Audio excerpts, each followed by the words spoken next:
Last year, Iñigo Anton was crowned Philippine Autocross Championship Series overall champion at the tender age of 15, a feat he achieved while beating his father and chief rival for the title, Carlos Anton.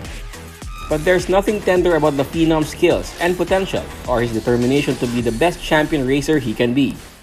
Iñigo had just started a strong defense of his PAX crown at the beginning of the year, going fastest overall in 2 of the first 3 rounds. The family was abroad on vacation during the second round. Then, the COVID-19 pandemic intervened. With local motorsports in suspended animation, where does a young champion sate a thirst for racing? How can he continue to develop and hone his skills and talents for motorsports?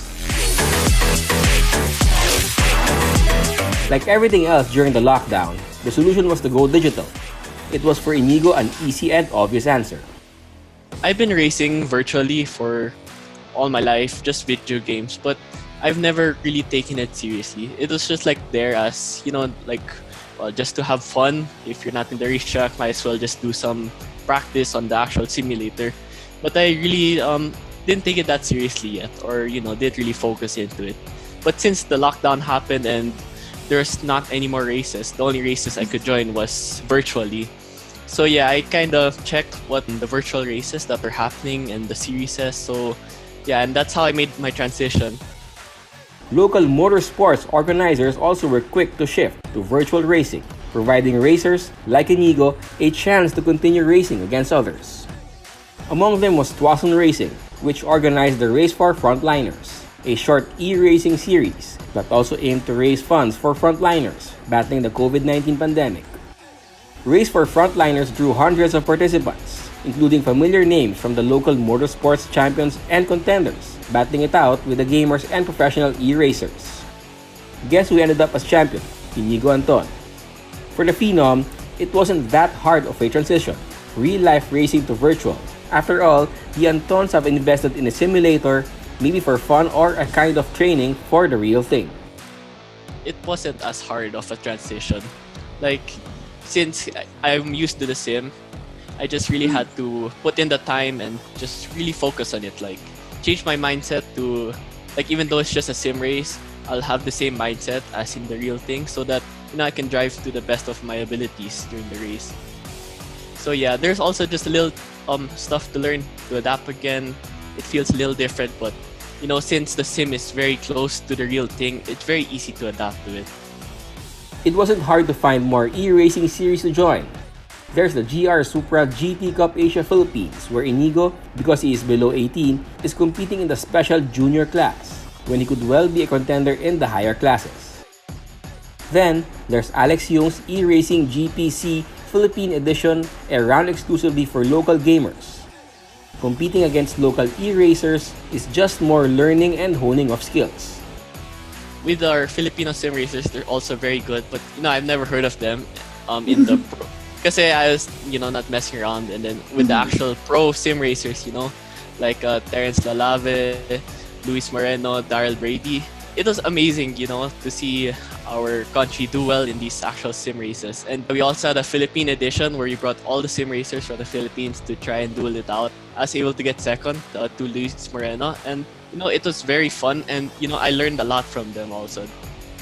From participating in local e-races, it's an easy step to regional and international e-motorsports events. It was all there for racers early in the global pandemic.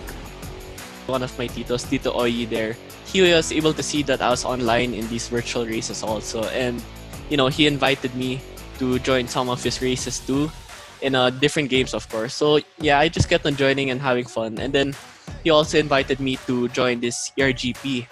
So in this ERGP, it's actually hosted by Alex Young, former F1 driver from Malaysia. And yeah, he was bringing in people across the world and mostly around Europe to race with the Southeast Asian sim racers. So, have a chance and feel how the European racers do it, also all the way from Australia and some even from the US.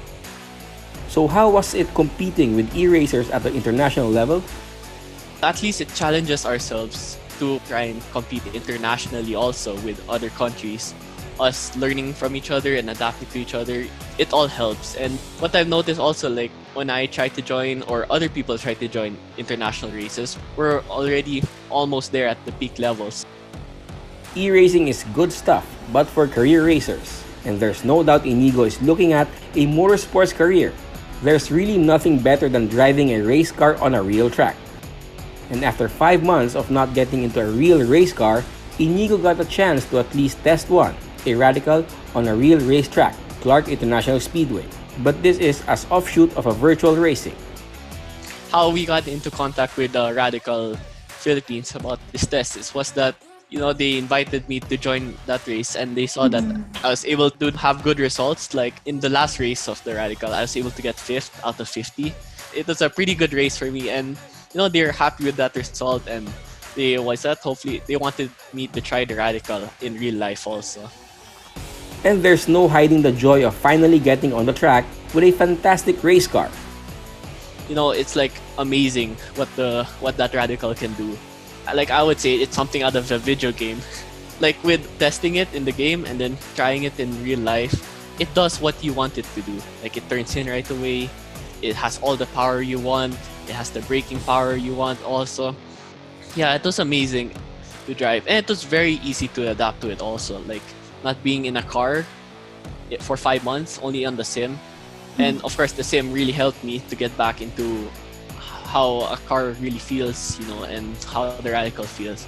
And I was pretty happy with my result. I didn't expect to do that well, but of course it was all with the coaching and all the teaching and all the learning, you know. So that day I just took it one step at a time, getting more confident with the car. By the end of the day, I was able to do 158, which is about a good 15 to 20 seconds faster than I've ever raced before, ever driven in Clark. Making Iñigo's best lap time remarkable is that he's just 1 second off the fastest lap time recorded on a Radical at Clark set by none other than former phenom himself, Tyson C. Iñigo is looking forward to a time when he could get back to real-life racing. Since this is just a one-off thing with the test and everything, I might be back on track just to maybe test it or just go back into actual racing once the whole lockdown is over, or hopefully this all of COVID is already done. But if not, then I'll just still be on the sim. I'll still try and compete in as much as I can, you know. Yeah, just always just racing, you know. It's my passion, and you know, I love it and I can't get enough of it. So yeah, just expect to see me in all the sim races, and yeah, hopefully I'll be able to do well in it.